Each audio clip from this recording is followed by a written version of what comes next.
Փառքնեժդեհին եւ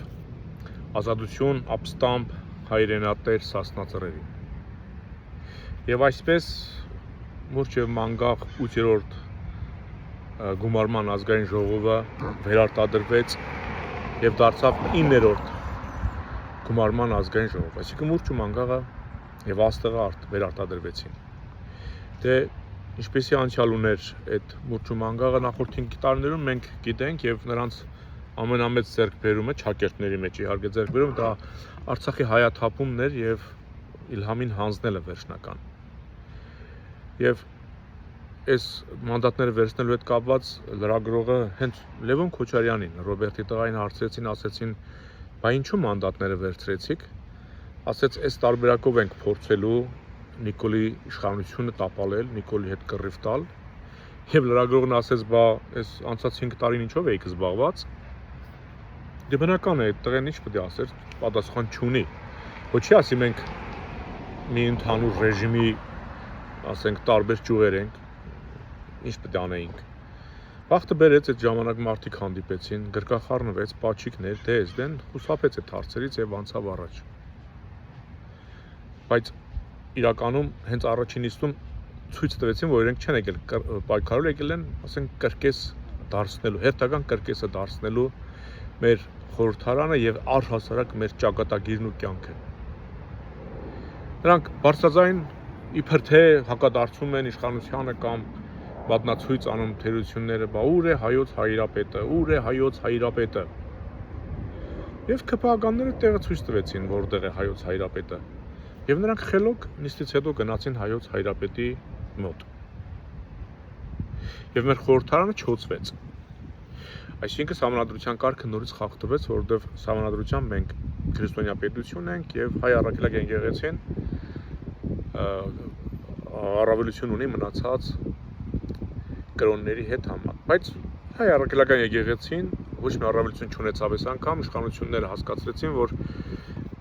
մեր մոտ ով ինչ ուզի կարող է անել, ինչ կաթողիկոս, ինչ քրիստոնեություն, ինչ եկեղեցի։ Չնայած այս խորհրդարանը առանց օծել, ելի եմ ասում, սրանց սա էլ է շատ, որովհետև սա իսկապես կարճ է ապրելու այս խորհրդարանը,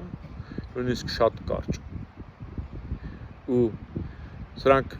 նախորդ անգամ էլ, չէ, այդպես Արցախը երբ որ հայաթափում էին, ակտիվացան, բորբոքվեցին, ինչպես հիմա հայրապետի բանը բացակայությունն էին ուզում այսպես բոյկոտել, չէ՞ որ Արցախը հանձնեցին, բորբոքվեցին, ինչ եք անում Արցախը, հանձնեցիք Արցախը, ԿՓԱ-ականներն ասեցին, այդ Արցախն իսկի դուք չէիք ճանաչել, մեզնից ինչ եք ուզում։ Դուք ձեր Արցախը չէիք ճանաչել, մեզնից ինչ եք ուզում։ Որ դուք չէիք ճանաչել, մենք ինչի պետք է ճանաչենք, էլի ոնց որ ասի։ Եվ սրանք սսկվեցին, լռեցին։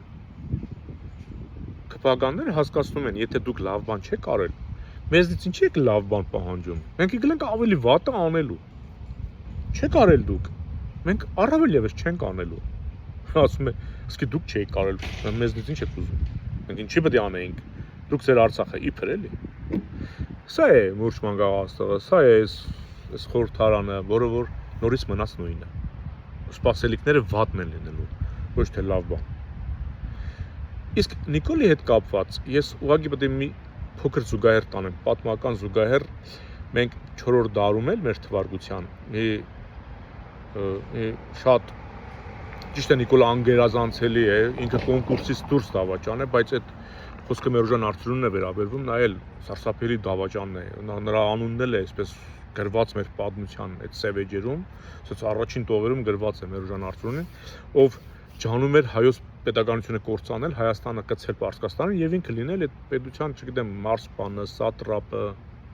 հասկանում եք, եւ ինքը դավանափոխ էր եղել արդեն ինքը դարձել էր զրադաշտ։ Եվ Պարսկաստան էր փախել, այնտեղից երբեմն պարսկական զորքերի գլուխ անցած հարձակվում էր Հայաստանի վրա։ Այդ ժամանակ հայոց թագին արդեն Պապ թագավորն էր հայոց արքան եւ որ Պապը էլ Արշակ II-ը չկար, Փառանձեմ Թագուհին չկար եւ մտածում էր որ ավելի հեշտ կարող է թագավորությունը տապալել եւ միացնել Պարսկաստանին ու ինքը դառնալ ղեկավար։ Ասենք ոնց որ հիմա Նիկոլն ուզում է սարքել թուրքական աշխարհի մաս, վիլայետ եւ ինքն էլ դառնա Քյոխվա կլինի, թե մի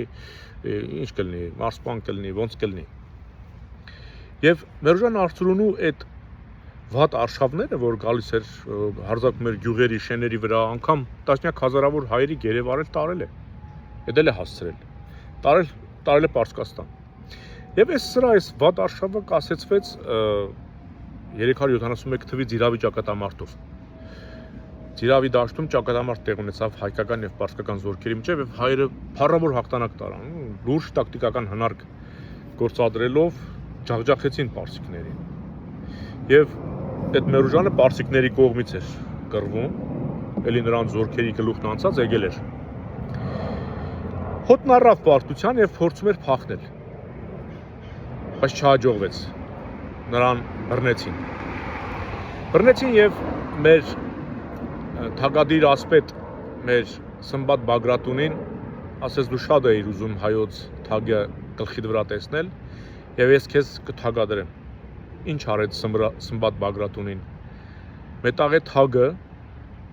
կրակի մեջ շիկացրեց, սա ոչ ասք է, ոչ առասպել է, սա իրական պատմություն է։ Թագը կրակի մեջ շիկացրեցին եւ դրեցին Մերուժան Արծրունու գլխին։ Այսինքն հրե թագով թագադրեցին։ Դե ինչ եղավ նրա հետ արդեն պարզ է, այդ չի մանրամասնել։